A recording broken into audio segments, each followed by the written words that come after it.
श्री गुरु भक्ति योग।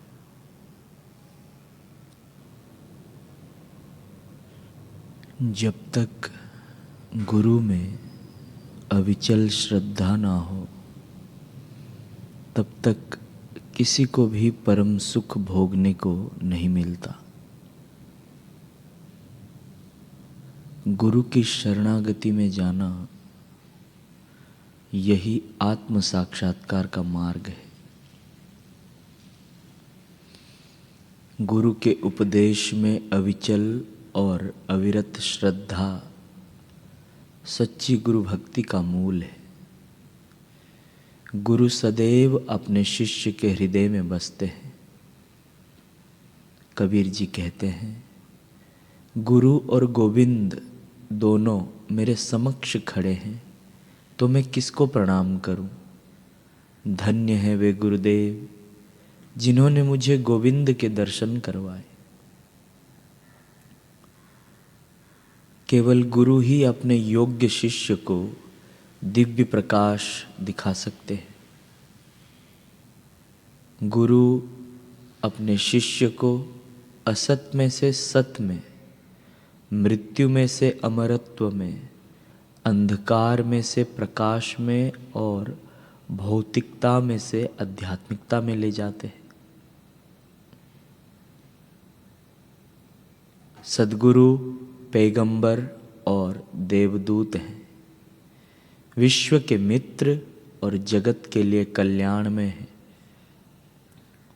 पीड़ित मानव जाति के ध्रुव तारक हैं। जो गुरु भक्ति योग के मार्ग से विमुख बना है वह मृत्यु, अंधकार और अज्ञान के भंवर में घूमता रहता है।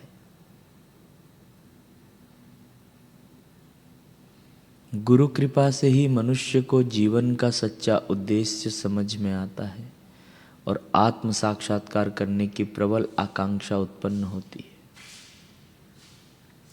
शिष्य के हृदय के तमाम दुर्गुण रूपी रोग पर गुरु कृपा सबसे अधिक असरकारक, प्रतिरोधक एवं सर्वात्रिक औषध है। यदि कोई मनुष्य गुरु के साथ अखंड और अविच्छिन्न संबंध बांध ले तो जितनी सरलता से एक घट में से दूसरे घट में पानी बहता है उतनी ही सरलता से गुरु कृपा बहने लगती है। केवल यंत्रवत प्रणाम करने से गुरु कृपा प्राप्त नहीं की जा सकती। वह तो गुरु के उपदेश को जीवन में उतारने से ही प्राप्त हो सकती है। रात्रि को निद्राधीन होने से पहले अंतर्मुख होकर शिष्य को निरीक्षण करना चाहिए। निरीक्षण करना चाहिए कि गुरु की आज्ञा का पालन कितनी मात्रा में किया है।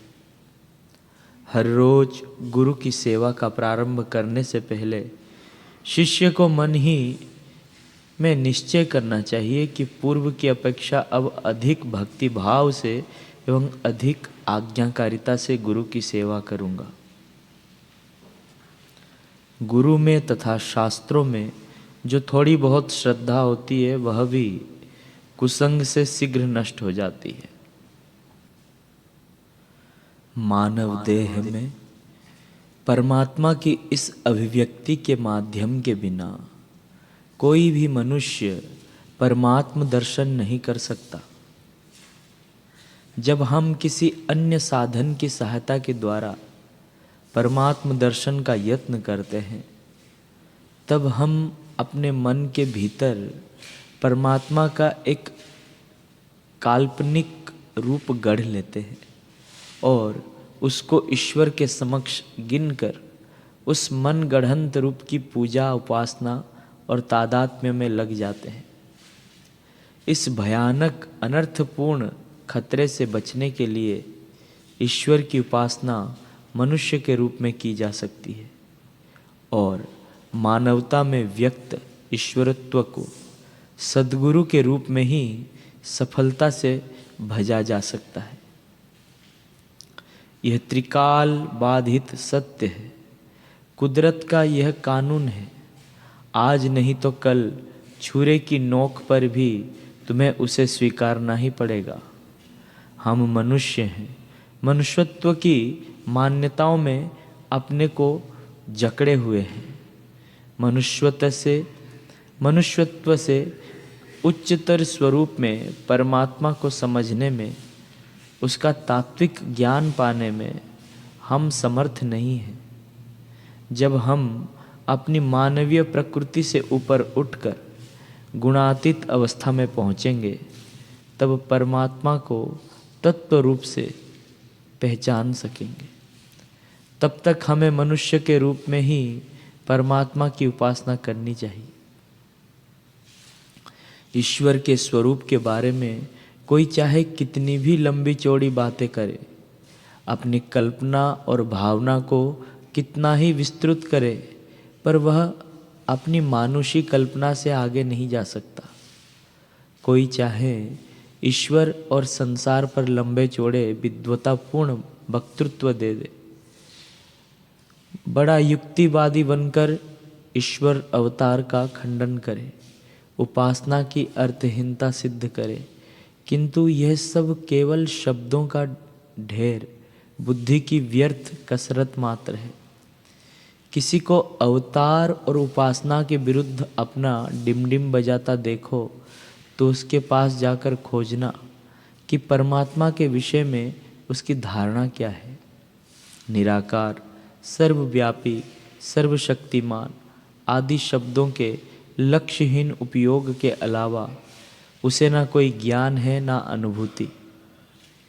वास्तव में वह कुछ नहीं समझता। उन बड़े बड़े शब्दों के विषय में उसकी अपनी मानुषी प्रकृति से प्रभावित ना हो, ऐसा कोई अर्थ वह नहीं जानता। इस तथ्य में तो उसमें और रास्ता चलने वाले एक अनपढ़ गंवार में कुछ भेद नहीं। अगर कुछ भेद है तो केवल यही कि वह गंवार कम से कम शांत तो रह सकता है, संसार की शांति को भंग तो नहीं कर सकता। समाज में, राष्ट्र में, विश्व में शिक्षित व्यक्ति नए नए आविष्कार कर सकता है, सुख सुविधा भोग विलास की सामग्रियां इकट्ठी कर सकता है।